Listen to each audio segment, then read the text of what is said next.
I heard every single word. He was on the phone, laughing with someone while I was washing the dishes from the dinner I had prepared myself. And then I heard my name, followed by a laugh I will never forget as long as I live. Audrey? She's just window dressing. Pretty to look at, useless for anything else. If I decided to trade her in, she wouldn't even know where to start. I slowly set the sponge down. I left the faucet running. And in that moment, something inside me decided he was going to learn the price of every single one of those words. But before we continue, make sure you're already subscribed to the channel and let us know in the comments. Where are you watching this video from? We love knowing how far our stories are reaching. My name is Audrey. I am 37 years old, and for 11 of those years, I was married to Nathan Vance. He was a senior engineer at a massive construction firm in Seattle. Handsome, articulate, the kind of man who impresses people at parties because he knows exactly what to say and who to say it to. When we got married, I believed he saw me. That he truly saw me, not just my face, not just my usefulness, but the entire woman I was. It took me way too long to realize he had never looked at me closely enough for that. The story I am about to tell you starts on an ordinary Thursday night. I had spent the entire afternoon organizing the accounts for my father's estate, something I've done discreetly for years, without anyone around me knowing, and I still made it back in time to cook dinner. Grilled wild salmon, perfectly seasoned quinoa, and a butternut squash bisque I had left simmering on low for 40 minutes. The kind of invisible care that never gets a thank you. Nathan got home around 9. He didn't even say hello. He tossed his briefcase on the sofa, loosened his tie, and went straight to his home office, muttering that he needed to finish a report. I plated his food anyway, covered it with plastic wrap, and left it in the fridge. I went to wash the prep dishes. That was when his phone rang, down the hall in his office. The door was cracked open. I didn't intend to eavesdrop, but he was a loud talker, carrying that arrogance of someone who never imagines he's being listened to. The voice on the other end was a man's. Probably Jason, a coworker he always went out for drinks with on Fridays. And then I heard my name, spoken with a flippancy that hurt more than any direct insult. Like someone talking about an object forgotten in the corner of a room. Audrey has zero ambition. She stays home, plays house, doesn't work, doesn't produce a thing. I pay for everything. She should be grateful just to be here. And then the laugh. That laugh I still hear sometimes when the bedroom is too quiet. I turned off the faucet. I stood there staring at my reflection in the dark kitchen window. A woman in an apron, wet hands, hair tied back carelessly. That was how he saw me. That was what I had become in the eyes of the man I had shared a bed with for 11 years. What he didn't know, what he never even thought to ask, was who I really was. Before marrying Nathan, I was an architect. Not just any architect. I had graduated with honors, worked for 4 years at a highly prestigious firm in New York City, coordinating high-end residential projects. I had a name in the industry. I had earned respect line by line, blueprint by blueprint. When he proposed to me and suggested I take a break, stay home, and take care of our household, I caved. Not because I was weak. I caved because I believed that was love, that he wanted to protect me, that there would be room to resume my career when the right time came. But the right time kept getting pushed further and further away until I almost forgot who I used to be. Almost. Because parallel to the housewife life I performed with a dedication he never acknowledged, I never stopped working. Just in a way he couldn't see, because he never bothered to look. My father, Arthur Sterling, had been one of the biggest real estate investors in the San Francisco Bay Area. A discreet, methodical man who built an entire fortune without ever needing to appear in a single magazine. When he died, 4 years before the story takes place, he left everything to me. Not to a wealth manager, not to a trust fund. To me, because he knew I was capable, even if the world around me had forgotten it. The sprawling estate where Nathan and I lived had been bought by my father years earlier, in my name, as an early wedding gift. Nathan never asked for the deed. He never took an interest in details he considered boring red tape. He simply assumed the house was his, because everything around him, in his mind, belonged to him. He thought he was paying a mortgage every month.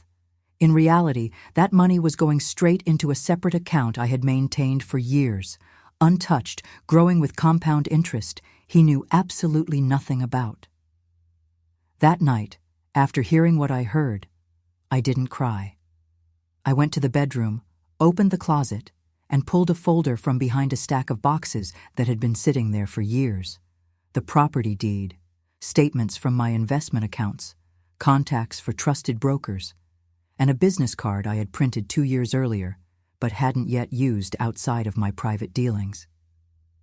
Audrey Sterling, architect and real estate investment consultant. I sat on the edge of the bed and stared at that card for a long time.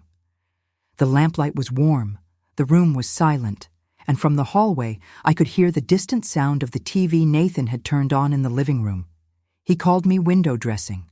Very well. It was time to take the dressing out of the window. Over the next few days, Nathan didn't notice a thing. That, in itself, said everything about our marriage. I could be on fire on the inside, and I was, and he would only see the same woman as always, serving coffee right on time, folding his dress shirts with the crease in the exact right place.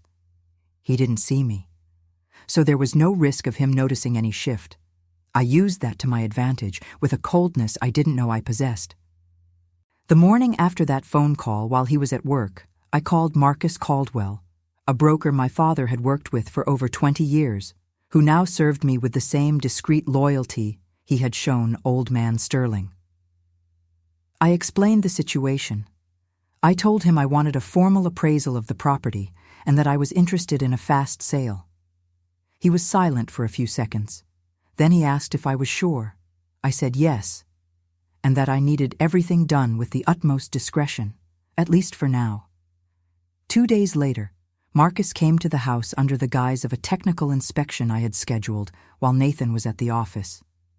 He walked through the rooms with that professional gaze I knew well, the gaze of someone who doesn't see walls, but sees square footage, location, and future potential. In the end, he handed me a number that confirmed what I had known for a while. The estate, located in a zip code that had appreciated massively in recent years thanks to infrastructure projects I had been tracking closely as a consultant, was worth between $4.5 and $5.5 million. With the right staging and the right buyer, $5 million was a conservative estimate. I thanked him.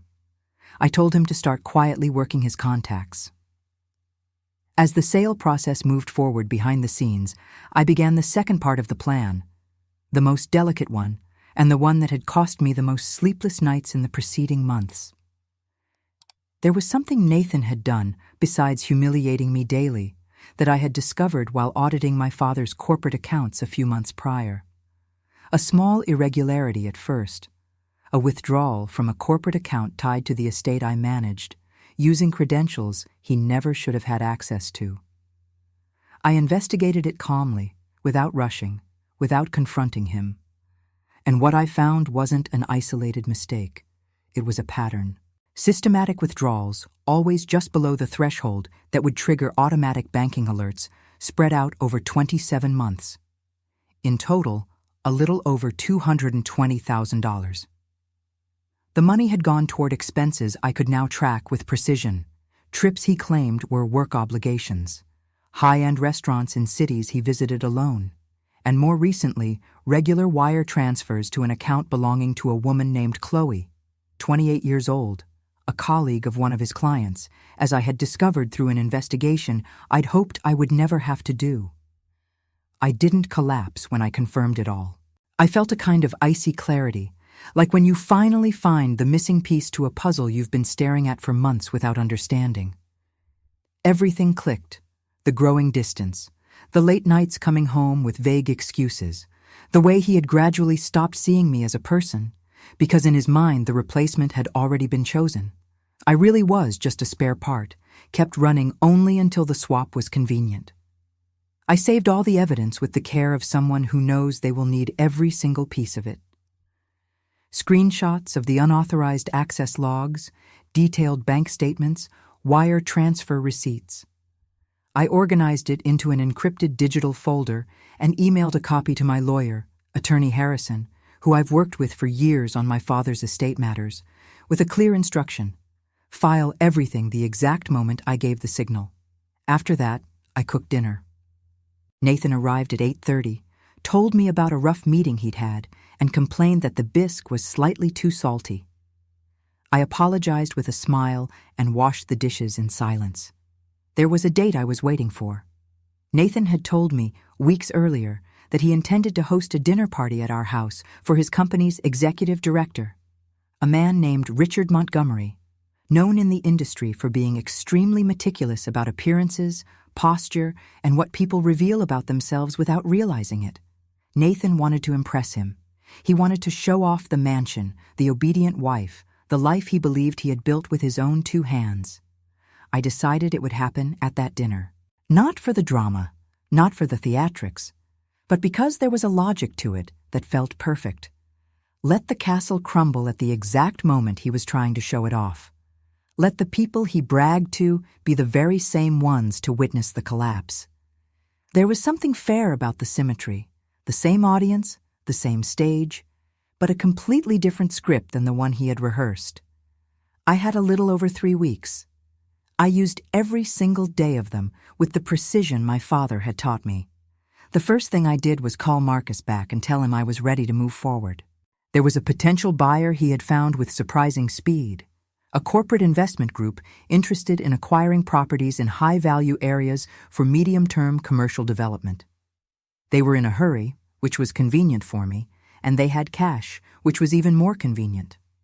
Following a formal walkthrough conducted while Nathan was away on a 2-day business trip, their offer was $4.8 million cash with a 10-day closing period. I countered at $5 million. They accepted the next day, no negotiations. I signed the contract on a sunny afternoon that felt indifferent to the gravity of what I was doing. The deed was in my name. The property was entirely mine, with no co-ownership whatsoever. He had never checked. He had never asked. Arrogance comes with this specific cost. It makes you assume things are yours without ever feeling the need to verify. With the sale in motion, I moved to the second phase, organizing what I would take with me. Over the next few days, I methodically separated everything in that house that truly belonged to me. Not the things Nathan had bought, the massive flat screen in the living room, the crystal wine glasses gifted by a client, the golf trophies decorating his office. Those things could stay, or they could be sold to pay off part of what he owed. I didn't want anything that carried the memory of the version of myself I had silenced for 11 years. What I set aside was different. The paintings my father had given me, my grandmother's silver flatware, the tools of my trade from my private office. Yes, I maintained a discreet workspace in a guest room Nathan never used, where I kept my blueprints, my contracts, my professional records accumulated over years of silent consulting. All of it was carefully boxed up and sent to an upscale apartment I had leased 2 weeks prior.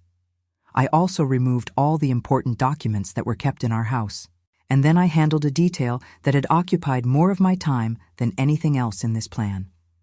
There was a former employee from Nathan's firm, a man named Elias, who had been fired 3 years earlier under accusations that I, upon investigating, discovered were completely fabricated. Nathan had blamed him for an architectural error that was, in fact, the result of a technical decision Nathan himself had made and refused to take responsibility for. Elias had been let go without severance, his reputation ruined, and had spent over a year trying to find work in an industry that had been carefully informed by people close to Nathan that he was problematic. When I discreetly contacted Elias 6 months prior and showed him the documents proving the accusations were false, he sat in silence for a long time before replying. There was a mix of relief and pain in that silence that I recognized. The pain of someone who spends years knowing the truth but being unable to prove it. He said he was willing to cooperate with any legal proceedings I deemed necessary. He said it with a calmness that impressed me. Now it was time to pull the trigger on everything. I sent Attorney Harrison the complete set of evidence organized over months: the financial embezzlement from the estate account, the wire logs to Chloe, and the documents exonerating Elias while implicating Nathan in the cover-up that destroyed the man's career. Attorney Harrison confirmed we had rock-solid legal grounds for multiple simultaneous lawsuits: asset misappropriation, document forgery, and aggravated moral damages. I told him to file everything the day before the dinner party. The afternoon prior to the dinner, the buyer confirmed the wire transfer. $5 million hit my primary account at 2:23 p.m. I was sitting in my car in a Whole Foods parking lot when I got the notification on my phone. I stared at the numbers for a few moments, not with triumph, but with a feeling much quieter and much deeper than that. Then I went into the grocery store and bought the ingredients for dinner. The day of the dinner arrived with a clear sky and a crisp autumn breeze that made the air feel sharper than usual. Nathan woke up in a great mood, the kind of performative good mood he adopted when he wanted me to play along with the image he was selling to others. He asked me to wear the navy blue dress, the one he considered elegant without being flashy. He told me to try not to talk too much about boring subjects. He reminded me twice that Director Montgomery was a wine connoisseur and that I should try to sound like you know what you're talking about, at least superficially. I agreed to everything with the same soft tone as always. While he got ready in the master bathroom, I finished the final touches in the kitchen, not with the anxious rush of someone trying to please, but with the precise calm of someone who knows this is the last meal they will ever cook in this house, and that every detail served a purpose far beyond the food. The guests arrived at 7. Montgomery was exactly as I expected. A man in his early 60s who evaluated the room before evaluating the people, with the eyes of a man who spent decades sizing up what things are really worth beneath the veneer. His eyes scanned the living room, the furniture, the ceiling height, the proportions of the space. He approved with a tiny, almost imperceptible nod. Nathan was glowing, playing the role of the confident host who had built all of this with his bare hands. Chloe arrived alongside 2 other colleagues, part of a group carefully curated by Nathan to set the exact scene he wanted. She was pretty, young, with that kind of smile that smiles at everyone, but is only really looking at one person. When she greeted me, one of her eyebrows twitched upward slightly, the rapid assessment of a woman deciding in mere seconds that there is no threat standing in front of her. I poured the wine. I brought out the appetizers. I kept the smile on my face with the skill of someone who had practiced it for 11 years. Nathan, completely in his element on his own stage, grew louder and more boastful with every glass. He talked about the commercial real estate market, about massive development projects he was coordinating, about market forecasts he presented as absolute facts. He used the house as a prop several times, making comments that heavily implied he had chosen every finish, that he had invested brilliantly, that this space was the manifestation of his vision. At some point, Montgomery politely asked who had designed the landscaping remodel, which was, in fact, brilliantly executed, featuring a flow and foliage study rarely seen in residential properties of this size.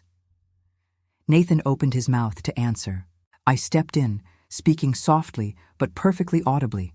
I said I had designed it myself, based on an integrated landscaping study for a larger commercial project I was consulting on, and that if he was interested in seeing the full portfolio, I could show him after dinner. There was a brief, heavy pause. Montgomery looked at me with an entirely different level of attention than he had given me all night. Real attention, from someone who recognizes substance where he didn't expect to find it. Before I could continue, Nathan laughed. That laugh I had learned to identify with surgical precision, the one he used to belittle me without sounding overtly rude. He said I had played around with architecture before we got married, but that I had chosen to focus on the home. He said it with the tranquil condescension of a man who thinks he's being generous by telling someone else's story. I didn't respond right then. Instead, I pulled a card from the pocket of my dress, the same one I had stared at so many times over the past few weeks, and discreetly placed it next to Montgomery's plate, as if it were the most natural gesture in the world. Audrey Sterling, architect and real estate investment consultant. He looked at the card, then he looked at me, then at Nathan. And that was when I said, in the exact same calm voice I had used all evening, that this house had belonged to my father, that it had been in my name since before our wedding, that there had never been a mortgage, and that it had been sold the previous week for $5 million cash. The silence that followed lasted maybe 4 seconds. They were 4 seconds that changed absolutely everything. What happened next wasn't a screaming match of insults and accusations. It was something far more devastating to Nathan than that. It was a methodical unmasking, conducted in a low voice, in front of the very people whose respect he had spent years painstakingly cultivating. He tried, at first, to turn it into a joke. He said I was pulling one of my pranks. He chuckled at Montgomery with that forced familiarity of a man demanding male solidarity as if it were a God-given right. But Montgomery didn't laugh.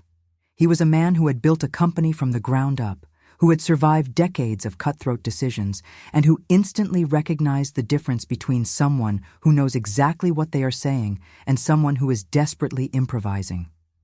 I kept going. I explained, with the precision of someone who had been organizing this data for weeks, that the property was acquired by my father before our marriage and registered solely in my name as a separate asset. That there was no mortgage. The money Nathan transferred every month had gone, in its entirety, into a separate account he knew absolutely nothing about. That the sale had closed with all documents in order, requiring zero authorization from him, because no law dictated he had a say in it. Nathan's face was red, the veins in his neck bulging, and he tried to interrupt multiple times with variations of the same accusation. That I had tricked him, that this was betrayal, that a wife couldn't do this. I let him speak. Then I continued. I told Montgomery, with genuine regret, not a performative one, that while auditing my father's estate accounts, I had discovered funds had been embezzled from a corporate account via unauthorized access over a span of 2 years. That the investigation had identified the culprit with absolute certainty. That the documentation was in my lawyer's possession and had been filed in federal court the day prior. I didn't need to say the name. Everyone at the table understood. Chloe stood up slowly, as if trying to slip out unnoticed. Montgomery raised a hand in a silent command for her to stay put. He said he would need to have a word with her later as well, regarding some irregularities in vendor contracts that had recently been brought to his attention through other channels. Her face drained to a pale shade that her makeup couldn't hide. Nathan tried to speak. The words came out jumbled, completely incoherent. Denials that contradicted each other, accusations hurled at me that defied all logic, the desperate pleas of a man who had abandoned reason a long time ago. There was something painfully pathetic about it, and I won't pretend I didn't feel it. 11 years don't vanish like magic just because a decision was made. But the pain I felt wasn't for the man he was trying to be in that moment. It was for the version of him I had chosen to believe in a long time ago when there was still enough light to justify the illusion. That was when the doorbell rang. 2 men walked through the front door. One of them was Elias, the former employee Nathan had unjustly fired 3 years ago, now rehired by my consulting firm as director of operations. The other was a process server working for Attorney Harrison, holding freshly filed court documents. Elias was direct, completely free of drama, accurately explaining to Montgomery exactly what had happened with his termination, and presenting the evidence I had compiled over months of silent digging. Montgomery listened to all of it without interrupting once. Then he sat in silence for a time that felt much longer than it actually was. When he finally spoke, it was to Nathan, his voice entirely flat, the voice of a man who has already made his ruling and is merely delivering the verdict. He said Monday's board meeting was canceled, that the company's legal department would be taking over, that Nathan was not to step foot in the office until he received formal written notice. Nathan looked at me like I was a person he had never seen before in his life. Maybe that was exactly it. Maybe I had always been someone he had never truly seen. In the days that followed, the fallout arrived with almost methodical regularity, like dominoes falling in a sequence calculated long in advance. The termination was made official 3 days after the dinner, following a board meeting that lasted less than an hour. The civil suit for embezzlement moved forward with the crushing weight of the evidence Attorney Harrison had meticulously curated. All corporate cards were frozen immediately after his firing. The joint account we kept for household expenses, which had long contained more of my money than his, was severed as the divorce proceedings advanced. Nathan tried calling me several times during this period. At first, I didn't answer. I just let the phone buzz on my desk while I worked, watching his name flash on the screen with an indifference that surprised even me. When I finally picked up, on an afternoon where I was sitting in my new apartment sorting through old project files that could finally see the light of day, I heard a voice I didn't recognize. Smaller, completely stripped of that layer of authority that had been the default tone for every word he'd ever spoken to me. The voice of a man who discovered, way too late, that the ground he was standing on belonged to someone else. He apologized. He said he had made mistakes. He said he had no idea I was capable of all this. That last part hit me in a way I didn't expect.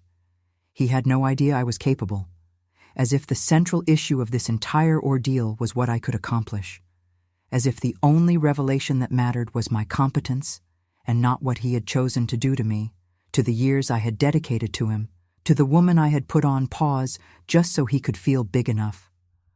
I told him I understood what he was going through. I hung up. There was no anger in that moment, just a very quiet, very firm clarity that this chapter was closed and no part of me had any desire to reopen it. What was coming next had, in reality, been under construction in the background for much longer than the plan of the last few months. Years ago, I had kept in discreet contact with Vivian, an architect I worked with early in my career who had since opened her own firm in New York. When she found out I was still active as a real estate consultant behind the scenes, she proposed a partnership so naturally that it felt inevitable. We thought in complementary ways. She had the eye for design, I had the eye for valuation, for potential, for what a space could become on a 10-year horizon. I had told her I needed a few months to tie up some personal matters. She had waited without applying any pressure. Now I called her and said I was ready. The partnership was formalized in less than 2 weeks.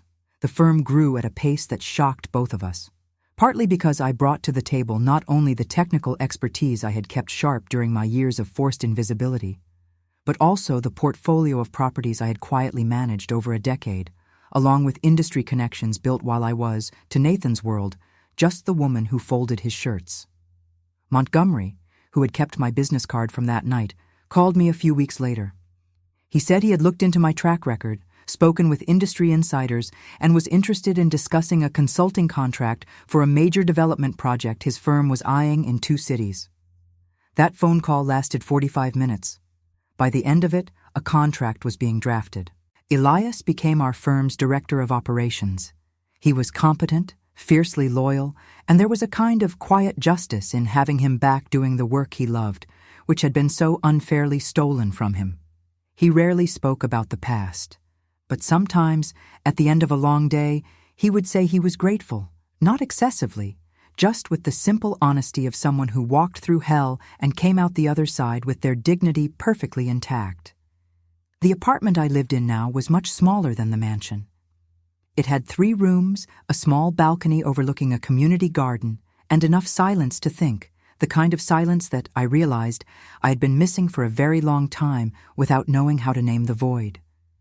For weeks, I woke up early and went to bed late, working, redrawing blueprints I had boxed up years ago, replying to emails from clients my father had cultivated and who now, under my management, continued to trust the Sterling family to protect their assets. And one morning, while drinking coffee and looking out the window at the garden below, I noticed there was something distinctly different about this new routine. A lightness I couldn't immediately identify.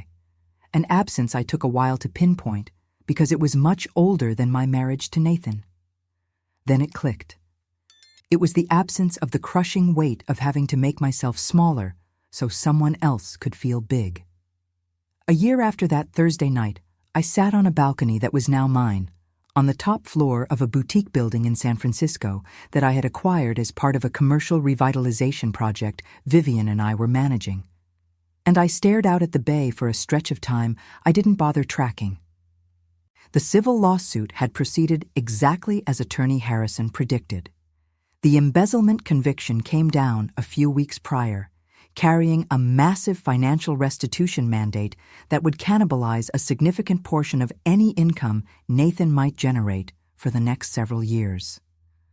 Chloe had cut all ties with him the second the legal implications became a reality, a move that, in hindsight, said everything you needed to know about what that relationship had been from the start. Nathan had moved into his brother's guest room across town, living a reality radically different from the curated life of appearances he had built with such care. I heard about it indirectly through Harrison, who had to keep me in the loop on the legal proceedings. I didn't go digging for details beyond what was necessary. The door was shut firmly enough that I had zero interest in peeking back through the keyhole. What occupied my mind now was completely different and vastly more interesting. The firm with Vivian had scaled beyond what either of us had projected. We had 5 architects on staff, 3 associate consultants, and a project pipeline stretching out over 2 years.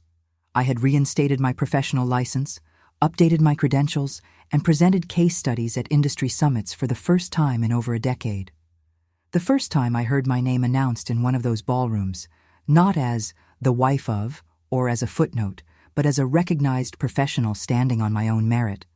I froze for a second that probably looked strange to whoever was standing next to me, because it sounded like finding something I had left in a box for far too long, something I had forgotten still belonged to me. My father's true inheritance, I understood with crystal clarity now, wasn't just his financial wealth, but his methodology. He taught me to observe patiently before making a move, to never confuse speed with urgency, to understand that things have their proper time, and that meticulously preparing the ground is the only way to build something that lasts. That estate I sold for $5 million wasn't just a prime piece of real estate. It was concrete proof that he had protected me in a way it took me years to fully comprehend. I thought about him sometimes on those mornings at the office. The way he would look at an empty dirt lot and already see the high-rise that could stand there 15, 20 years in the future. I tried to bring that exact vision to every single project I touched now. The patience he had modeled for me, without ever needing to say out loud that this was what he was teaching.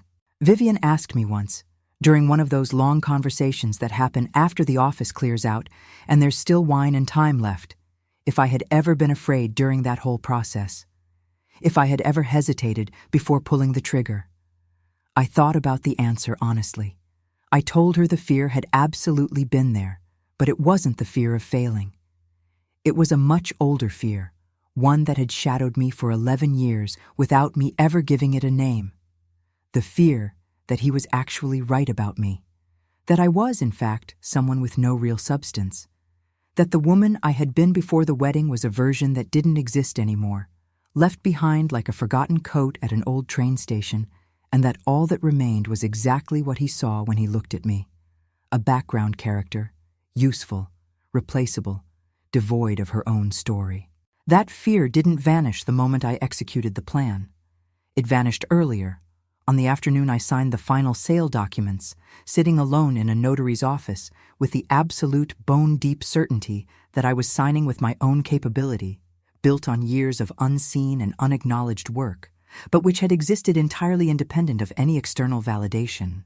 What Nathan never understood, and perhaps will never be capable of understanding because it would require a level of self-honesty he has never possessed, is that the vast majority of the damage he inflicted wasn't financial or material. It was the systematic, and probably somewhat unconscious, attempt to convince a human being that she was nothing more than what he required her to be so he could feel adequately tall. It's a quiet kind of violence, leaving no visible bruises, operating entirely by erosion. Every offhand comment, every laugh, every subtle implication that my intellect was limited, that my education was irrelevant, that my existence outside the role he assigned me was inconceivable. All of it compounded, layer upon layer, and the result, over 11 years, was that in my weakest moments, I had started to believe that version of myself. The armor against that isn't anger, I eventually learned. Anger fades. The armor is knowing, with absolute certainty anchored in concrete facts, exactly who you are. I knew. I had simply silenced that knowledge for far too long, convinced that my silence was an act of love or peace. I would never do it again. On that balcony in San Francisco, with the bay below reflecting the late afternoon light and turning the water into a sheet of gold, and a new commercial blueprint open on my laptop due next week, I felt something that took me a minute to identify because it wasn't loud or dramatic. There were no trumpets, no triumphant flashbacks of revenge playing in my head. It was something much simpler, much more solid, and much more mine than anything that marriage had ever given me. It was the feeling of being exactly where I had chosen to be, not where I had been placed, not where it was convenient for someone else that I stayed, where I had decided to be, with sharp clarity, with hard work, and with the legacy of a father who loved me enough to protect me long after he was gone. The story I just told isn't at its core a story about destruction. Although destruction was a necessary byproduct, it is a story about what remains underneath everything they ask us to be when we mistake submission for love. It's a story about using patience as a weapon, competence as a shield, and the immeasurable value of knowing your own territory better than anyone who tries to lay claim to it. It's a story about inheritance, not just of assets or money, but of character, method, and dignity, passed from a father to a daughter in a language that only became entirely fluent when I needed it the most. And above all, it's a story about the exact moment a woman decides that the window dressing is stepping down, taking a breath, and building something that no window could ever possibly contain. The coffee my assistant had left on the patio table had gone lukewarm by the time I finally drank it, watching the bay slowly fade into dusk. I decided it was perfect, exactly the way it was.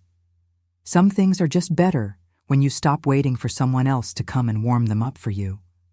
Now, if you enjoyed this story, click subscribe and tell me in the comments which part made your jaw drop. Oh, and don't forget to become a channel member to get access to exclusive videos I don't post here. See you there.